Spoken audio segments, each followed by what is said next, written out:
Okay, so here's that idea I had the other night.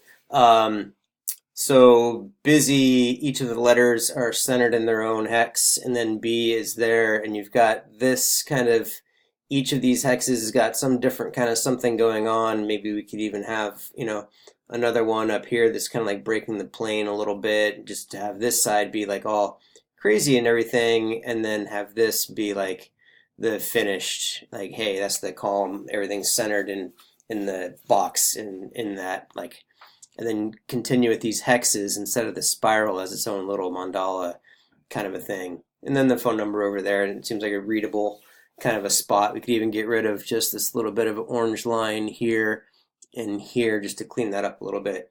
But just a rough on that. I like the way these double things are inside of each other. I think that's kind of cool.